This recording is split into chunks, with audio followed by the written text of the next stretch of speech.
crack open those books and let's get reading. Hey gang, this is Brian Rollins and you're listening to the Dorky, Geeky, Nerdy Trivia Podcast. Every week we offer up 30 trivia questions about a different topic. This week we're hitting the library and sticking our noses into the science fiction section. If you're a fan of sci-fi trivia, we have other episodes that'll be right up your alley. When you're done listening, head over to dorkygeekynerdy.com to find some. Okay, our time is finite, so let's get going. The Dorky Round. Number 1. What is Asimov's first law of robotics?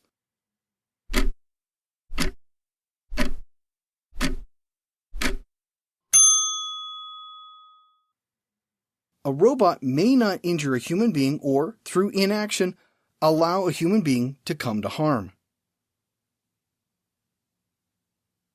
Number 2. Which Philip K. Dick novel inspired Blade Runner?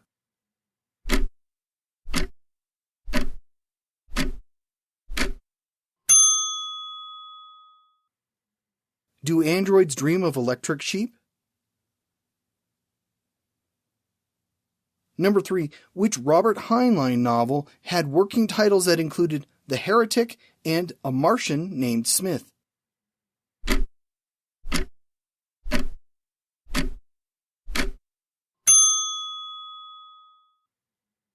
Stranger in a Strange Land. Number 4. Who wrote about the Earthseed community?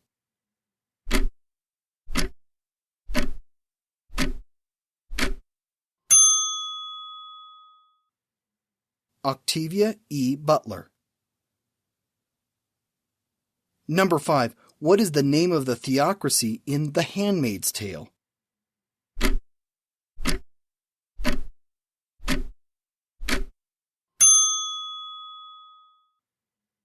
Gilead. Number 6. What do firemen do in Ray Bradbury's Fahrenheit 451?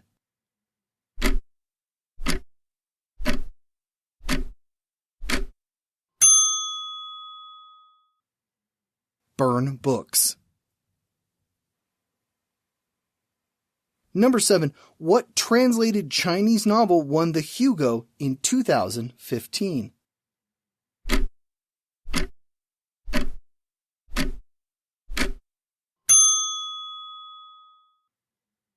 The Three-Body Problem.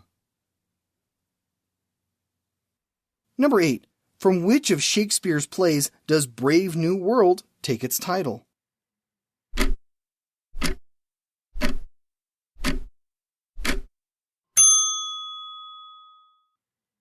The Tempest. Number 9. What is Dune's coveted spice?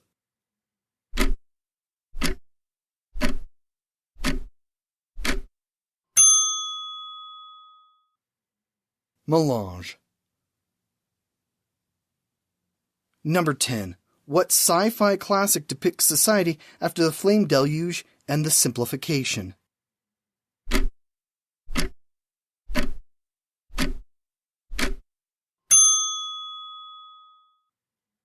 A Canticle for Leibowitz. The Geeky Round. Number 1. Which 1666 work by Margaret Cavendish often gets cited as the first sci-fi novel?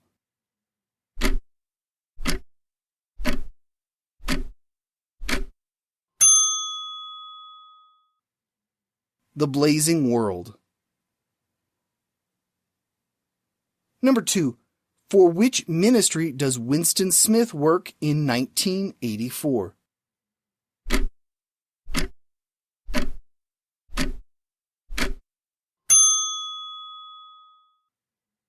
The Ministry of Truth. Number 3. Which P.D. James novel takes place in a 2021 characterized by mass infertility?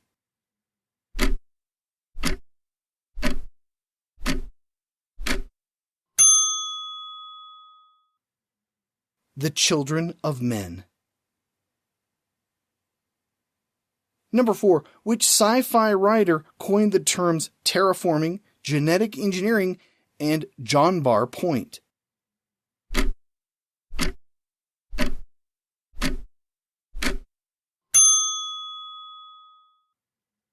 Jack Williamson. Number 5. What alien race does Earth battle in Joe Haldeman's The Forever War?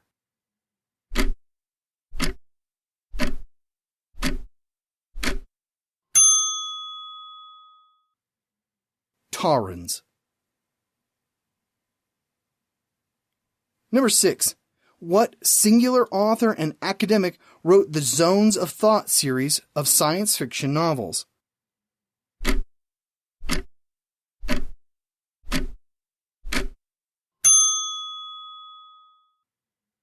Werner Vinge. Number 7. Which 1968 John Brunner novel takes place in 2010?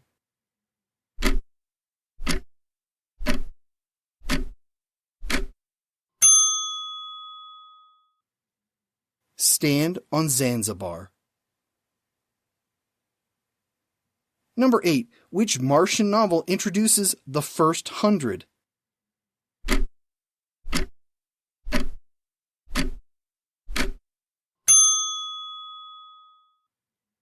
Red Mars. Number 9. Which alien world gets mentioned frequently, though inconsistently, in the novels of Kurt Vonnegut Jr.?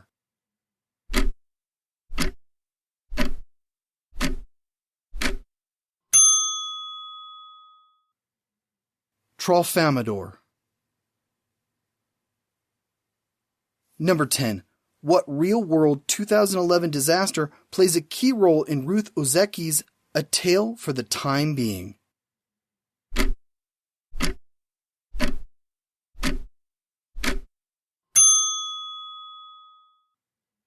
The 2011 tsunami in Japan. The Nerdy Round. Number 1. What is the other name for the planet Winter in the Left Hand of Darkness?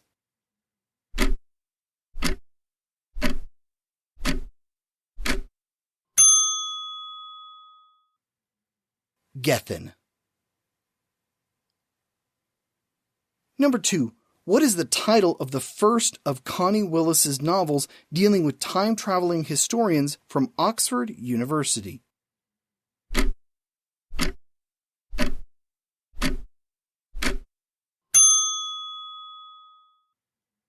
The Doomsday Book. Number 3. What causes society's collapse in Station 11?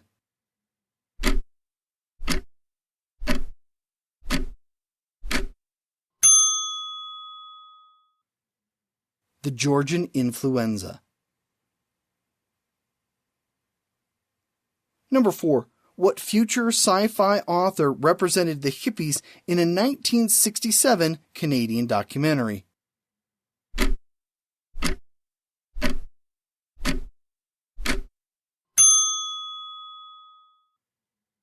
William Gibson. Number 5. Whom did Stephen King call, quote, probably the finest science fiction author now writing?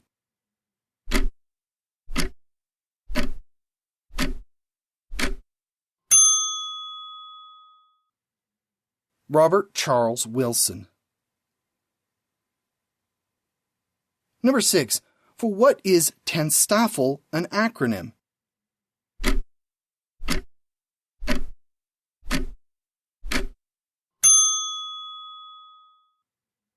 There ain't no such thing as a free lunch. Number 7. On what post-apocalyptic island chain do Cloud Atlas's Valleymen live?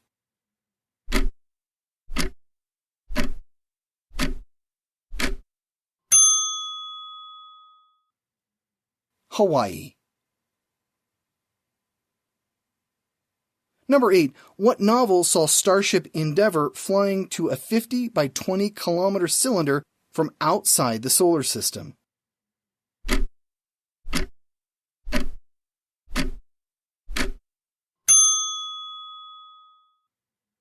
Rendezvous with Rama.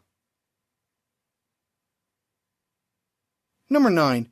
Which 1977 novel showcases the scientific process by investigating a non-human corpse found on the moon?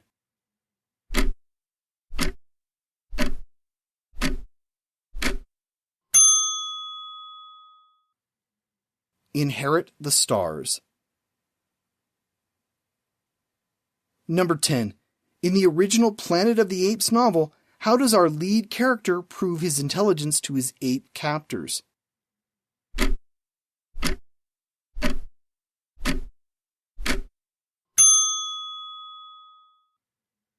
He inscribes a geometric proof of the Pythagorean theorem on the wall of his enclosure. And we're back on planet Earth, or what appears to be planet Earth. At least the atmosphere is breathable, so we've got that going for us. We'll be back next week with more trivia goodness. Here's a clue as to what's coming next Wednesday. Barnes & Noble estimated that they sold 105 copies per second of what 2005 book the day it came out. We'll see you here next week. In the meantime, please take a moment to drop us a 5-star review on Apple Podcasts, Spotify, or wherever you subscribe. We've picked up a lot of new listeners since the quarantine hit, and we'd love to be able to entertain even more people while they're staying at home. Thanks. This has been the Dorky, Geeky, Nerdy Trivia Podcast. I'm your host, Brian Rollins. Thanks for listening, and keep looking to the stars.